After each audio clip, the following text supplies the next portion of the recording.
Friends, మీరు ఎంత కష్టపడి చదివి exams, records, lab, project works రాసినా మీ హ్యాండ్ రైటింగ్ బాగాలేకుంటే మార్క్స్ సరిగ్గా పడవు. ఫర్ ఎగ్జాంపుల్, ఒక క్లాస్లో ఒక స్టూడెంట్ క్లాస్లో జరిగే ప్రతి ఎగ్జామ్ టాప్ చేశాడు. అందరూ తనని టాపర్ అనేవారు.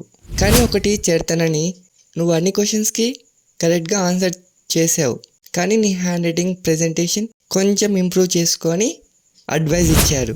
కానీ ఆ అబ్బాయి ఆ మాటల్ని పట్టించుకోలేదు.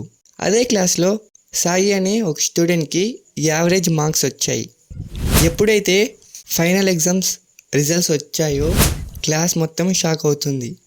ఎందుకంటే టాపర్ అన్న స్టూడెంట్కి కేవలం 60% వచ్చింది, కానీ సాయికి 90% వచ్చింది. ఇక్కడ మీకు ఒక డౌట్ రావచ్చు, టాపర్ స్టూడెంట్కి 60%, యావరేజ్ స్టూడెంట్కి 90%? How is it possible? మీరు ఇక్కడ కొంచెం లాజిక్గా ఆలోచిస్తే, మనం ఎన్నో రోజులు రాత్రింపగలు కష్టపడి ఎగ్జామ్కి ప్రిపేర్ అయ్యి 3 hours ఎగ్జామ్ రాస్తాం. దాన్ని కరెక్షన్ చేసే టీచర్ జస్ట్ 3 minutesలో చేస్తాడు. ఆ 3 minutesలో మనం రాసింది మొత్తం టీచర్ చదవలేరు. మన ప్రెజెంటేషన్, హ్యాండ్ రైటింగ్ అండ్ మన ఫస్ట్ పేజ్. గుర్తుపెట్టుకోండి మై డియర్ ఫ్రెండ్స్, మనం ఎగ్జామ్కి స్టార్ట్ చేసే ఫస్ట్ పేజ్లోనే మనం మిగతా పేపర్స్ ఎలా రాసామని టీచర్ అంచనా వేస్తారు. అందుకే అంటారు, first impression is the best impression అని. కాబట్టి మన హ్యాండ్ రైటింగ్ అండ్ ప్రెజెంటేషన్ మీదే మన మార్క్స్ ఆధారపడి ఉంటాయి. హ్యాండ్ రైటింగ్ నీట్గా రాసేకి కొన్ని స్టెప్స్ పాటిస్తే కొద్ది రోజుల్లోనే మీ హ్యాండ్ రైటింగ్ ఇక్కడి నుంచి ఇక్కడికి ఇంప్రూవ్ అవుతుంది. దీనికి మీరు రెడీయా? అయితే కామెంట్లో yes I'm ready to improve my handwriting అని కామెంట్ చేయండి. ఓకే, లేట్ చేయకుండా వీడియోని స్టార్ట్ చేద్దాం.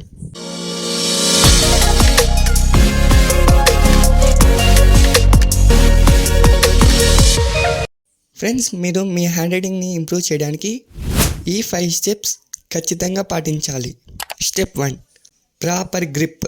ఫ్రెండ్స్, మీరు ట్రైపోడ్ గ్రిప్ని వాడండి. థంబ్, ఇండెక్స్, మిడిల్ ఫింగర్తో లైట్గా పట్టుకోండి. మరి అంత లూజ్గా పట్టుకోకండి. మీరు పెన్ పట్టుకొని రాసేటప్పుడు ఫింగర్స్ ప్రెజర్ ఫీల్ అవ్వకూడదు. Step 2, body poster.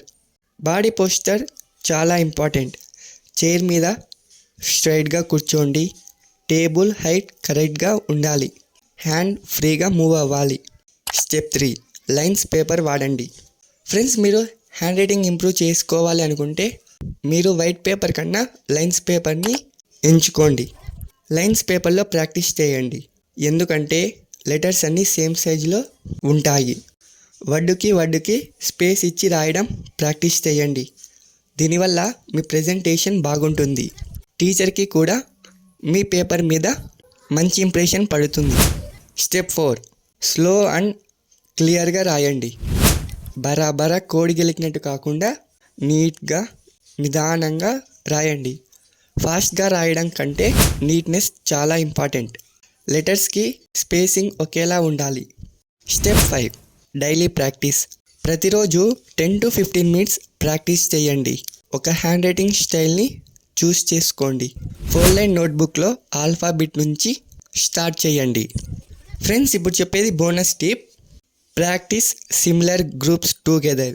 Group 1 కరుస్, ACEODGQS. Group 2 tall, LTHKB. Group 3 short, INMURVW. And last group 4 డిసెండర్స్, GJPQY. ఇలా ప్రాక్టీస్ చేయడం వల్ల మీ మజిల్ గ్రూప్ ఫ్లెక్సిబుల్ అయ్యి హ్యాండ్ రైటింగ్ ఖచ్చితంగా స్మూత్ అండ్ ఇంప్రూవ్ అవుతుంది. మీ హ్యాండ్ రైటింగ్ ఇంప్రూవ్ అయితే మీ థింకింగ్ స్టైల్ అంటే ఆలోచన విధానం కూడా ఇంప్రూవ్ అవుతుంది. Try it. ఫ్రెండ్స్, ఈ వీడియో నచ్చితే లైక్ చేసి ఈ వీడియోని మీ ఫ్రెండ్స్కి ఖచ్చితంగా షేర్ చేయండి. అండ్ మరిన్ని స్టడీ అండ్ మోటివేషన్ కోసం మన బీయింగ్ మోటివేట్ పేజ్ని సబ్స్క్రైబ్ చేయండి.